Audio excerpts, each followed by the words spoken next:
Bismillahirrahmanirrahim. Assalamualaikum warahmatullahi wabarakatuh. Selamat pagi Bu Gladys beserta teman-teman semuanya. Semoga kita semua selalu diberikan kesehatan dan selalu dalam lindungan Allah Subhanahu wa taala. Sebelumnya, izinkan kami memperkenalkan diri. Kami dari kelompok 44 yang beranggotakan Laila Mustika Sari beserta saya Hoeruni Saulan Safitri.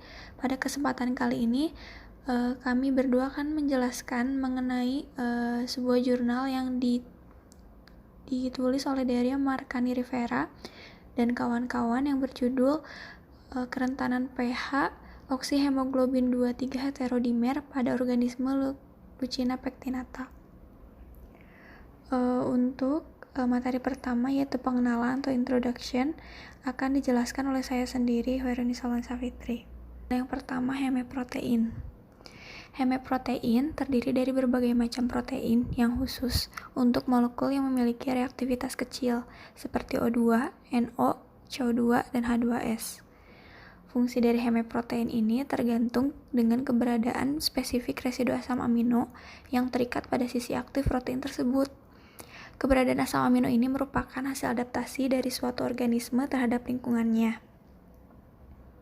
Hemeprotein yang terikat dengan tirosin dan glutamin dapat ditemukan pada eukariot dan bakteri, di mana pada hemoglobin ini terdapat ikatan yang kuat antara molekul O2 terligasi dengan rantai tirosin yang mengikat oksigen di pusat aktif dan dibantu dengan ikatan hidrogen yang lebih lemah di distal glutamin. Contohnya adalah Hb2 dan Hb3 pada proses simbiosis bakteri dengan organisme Lucina pectinata. Selanjutnya adalah kerang Lucina pectinata. Kerang Lucina pectinata berasal dari famili Lucinidae dan hidup pada lingkungan dengan konsentrasi hidrogen sulfid yang tinggi. Kerang Lucina pectinata ini dapat ditemukan di pesisir Puerto Rico dan sepanjang Laut Caribbean. Untuk memenuhi kebutuhan dan nutrisinya, kerang ini bersimbiosis dengan bakteri pengoksidasi sulfida untuk mengubah karbon dioksida menjadi senyawa organik yang digunakan sebagai nutrisi. Dalam proses kemosimbiosis ini diperlukan suplai oksigen dan sulfida yang tinggi. Kerang ini juga banyak ditemukan di hutan bakau dengan pH sekitar 2,87 sampai 6,40 dengan kerapatan tanah 1,4 gram per cm kubik dan dengan konsentrasi H2S sekitar 27 mikrogram per gram sampai 258 mikrogram per gram. Selanjutnya adalah mengenai Hb2 dan Hb3 atau oksihemoglobin 2 dan 3. Kerang Lucina pectinata memiliki 3 jenis hemoglobin. Yang pertama adalah hemoglobin 1 yang berfungsi untuk mengangkut H2S dan hemoglobin 2 dan 3 untuk mentransfer O2. Namun pada jurnal ini lebih banyak dibahas mengenai hemoglobin 2 dan 3. Heterodimer hemoglobin 2 dan 3 merupakan hemeprotein yang paling baik untuk menjadi protein pada insang kerang Lucina pectinata yang mengantarkan dioksigen atau molekul O2 ke simbion Lucina pectinata. Hb2 dan Hb3 ini bisa dipisahkan dari zat atau hemeprotein lainnya dengan pemurnian melalui size exclusion chromatografi karena keduanya akan terevolusi bersama dalam bentuk kompleks Hb2-Hb3O2. Karena interaksi antara Hb2 dan Hb3 sangat kuat, diperlukan proses ion exchange chromatografi untuk memisahkan oksi Hb2 dan oksi Hb3. Keberadaan tirosin dan glutamin pada di hemoglobin 2 dan 3 dapat dikonfirmasi dengan metode kristalografi X-ray, di mana kedua residu asam amino tersebut berperan sangat penting dalam stabilitas ikatan O2. Laju disosiasi O2 berpengaruh dalam proses kemoautotrofi atau kemosimbiosis yang dilakukan oleh organisme Lucina pectinata. Laju disosiasi O2 dari kompleks Hb2-Hb3O2 ini adalah rata-rata nilai oksi Hb2 dan oksi Hb3. Oleh karena itu sangat perlu untuk menentukan faktor-faktor yang mempengaruhi kerentanan Hb2-Hb3O2 yang berkontribusi dalam laju disosiasi O2. Salah satu faktor tersebut adalah pH.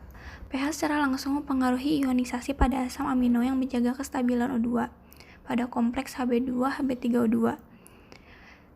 Sebagai contoh adalah histidin pada hemoglobin manusia yang peka terhadap pH, di mana semakin pH turun maka akan membantu proses pelepasan oksigen.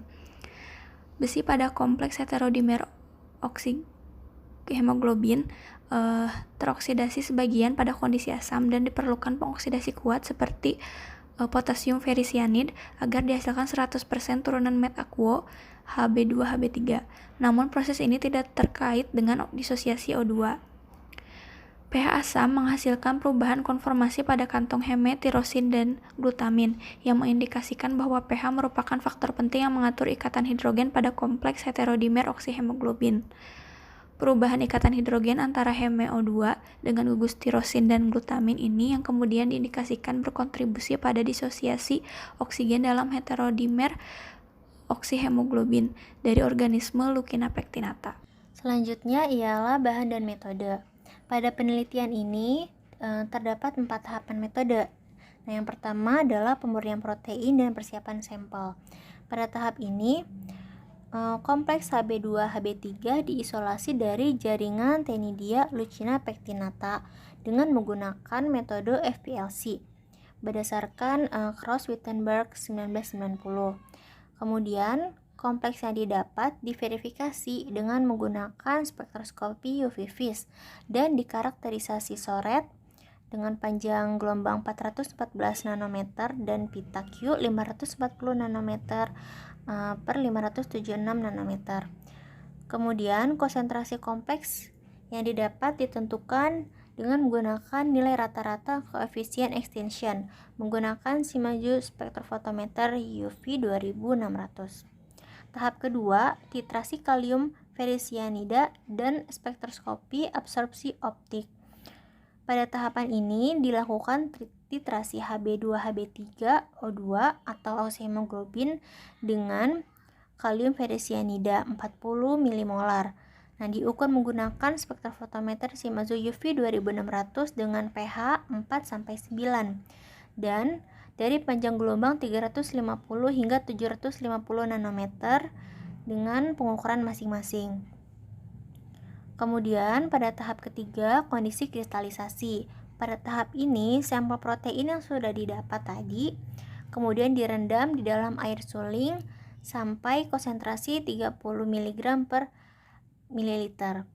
Nah, kristal-kristal yang terbentuk itu kemudian ditanam menggunakan teknik kontradifusi kapiler 2 langkah di berbagai variasi nilai pH sesuai dengan acuan Gavira et al. 2003. Kemudian layar pH natrium format digunakan untuk menghasilkan kristal pada pH 7, 5, dan 4. Nah, kristal yang sudah dihasilkan kemudian disimpan di kapiler dan di krioproteksi. Pada tahap keempat dilakukan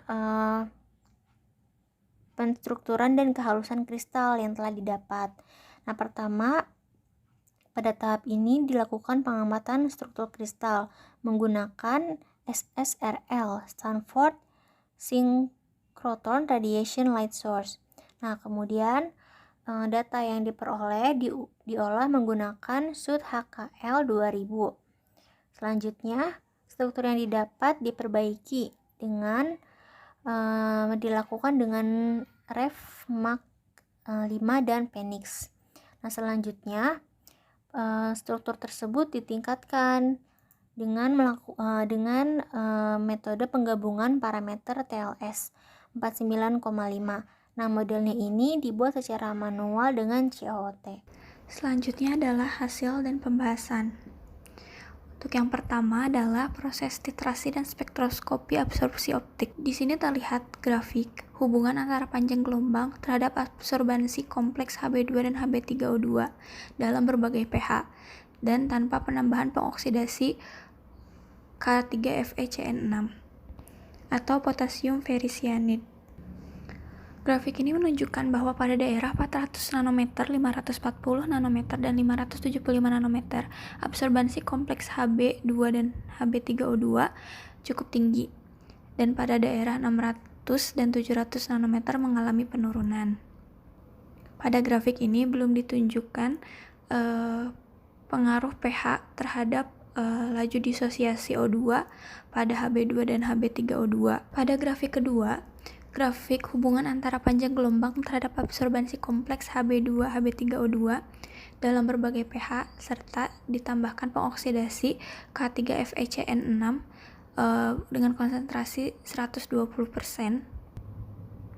Dapat dilihat bahwa pada pH 4 dan 5 absorbansi kompleks Hb2 dan HbO2 di rentang ukur 540 nanometer sampai 633 relatif lebih rendah dibanding pH yang tinggi. Hal ini mengindikasikan bahwa telah terjadi disosiasi O2 dan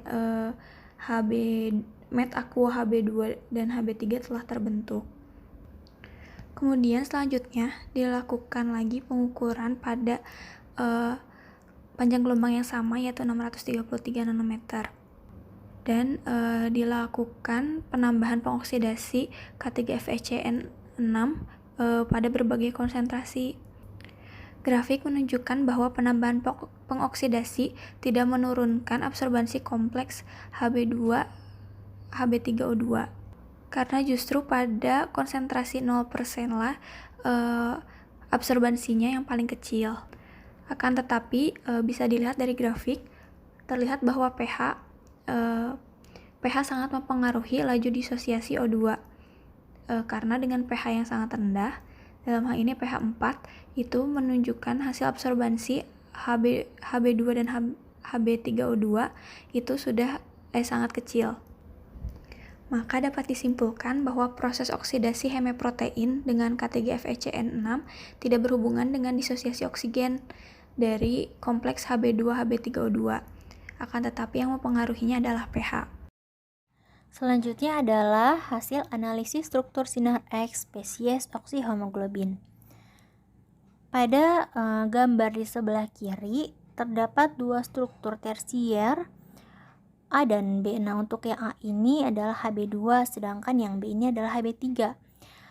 Di kedua struktur tersebut ada tiga warna, yaitu ada warna biru, hijau, dan merah muda. Nah, warna-warna tersebut menunjukkan superposisi struktur tersier Hb2, Hb3 heterodimer pada masing-masing pH yang kita ukur sebelumnya. Nah, untuk pH 4 ini diwakili dengan warna biru, kemudian pH 5 diwakili dengan warna hijau, dan pH 7 ditandai dengan warna merah muda.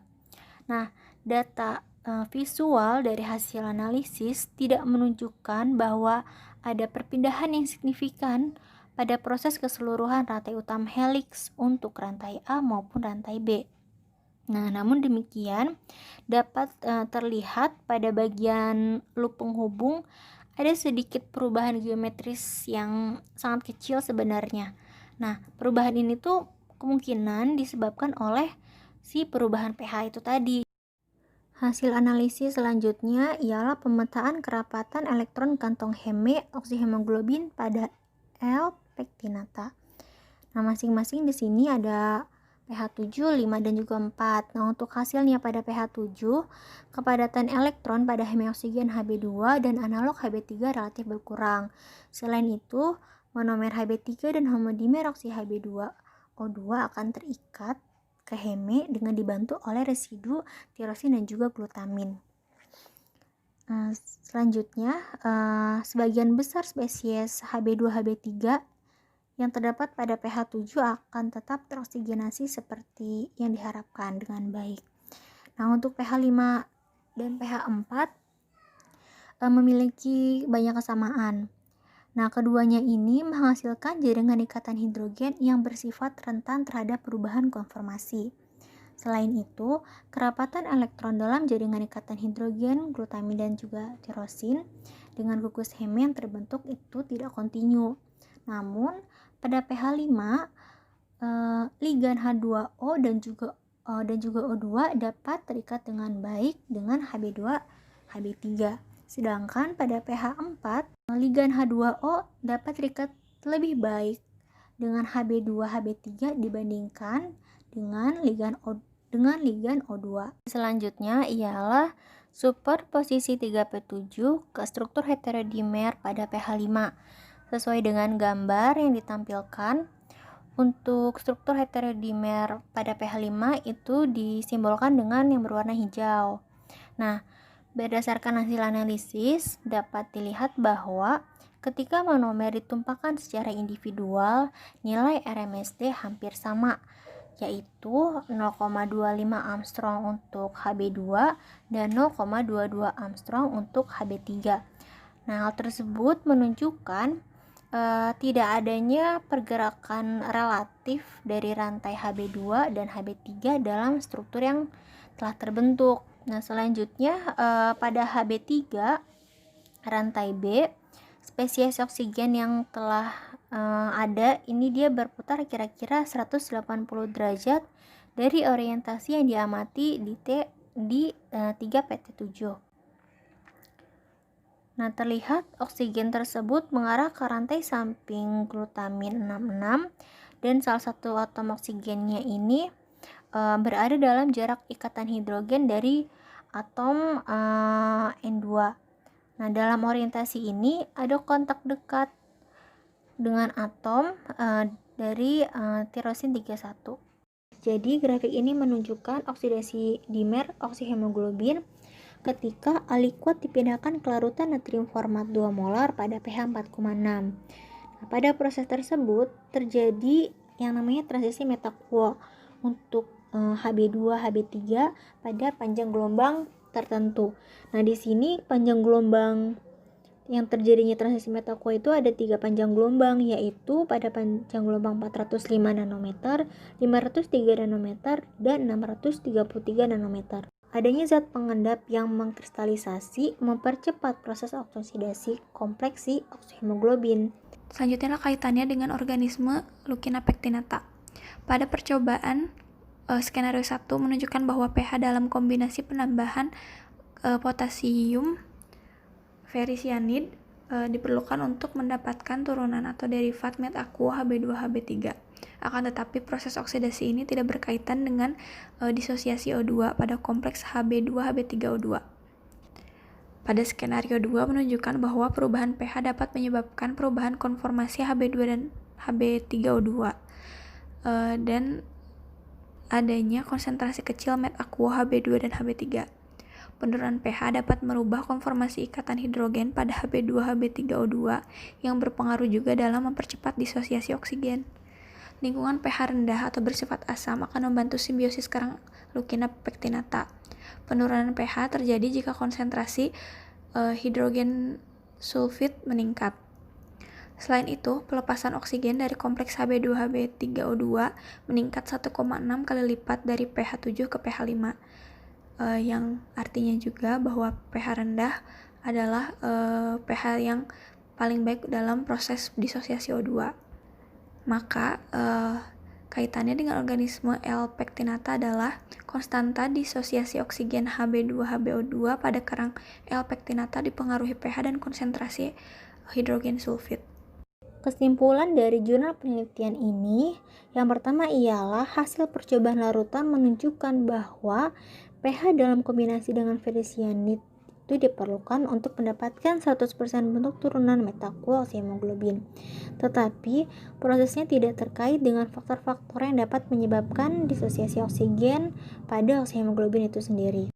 Yang kedua, data struktural titrasi dan sinar X untuk spesies oksihemoglobin sebagai fungsi pH ini menunjukkan kerentanannya terhadap perubahan konformasi yang akhirnya dapat mempengaruhi jaringan ikatan hidrogen antara kompleks oksigen heme dan juga asam amino pocket, tirosin dan juga glutamin. Kemudian, struktur yang didapat menunjukkan bahwa interaksi antara ikatan hidrogen dengan ligan dapat dilemahkan dengan menurunkan kondisi pH. Dan yang terakhir, dapat disarankan bahwa H2S yang ada di lingkungan alami Leukemia pectinata dapat memberikan kondisi asam, sehingga dapat melemahkan jaringan ikatan hidrogen oksihemoglobin yang dapat berkontribusi pada pengiriman oksigen ke simbion kerang. Sekian penjelasan kami. Atas perhatiannya, kami ucapkan terima kasih. Wassalamualaikum warahmatullahi wabarakatuh.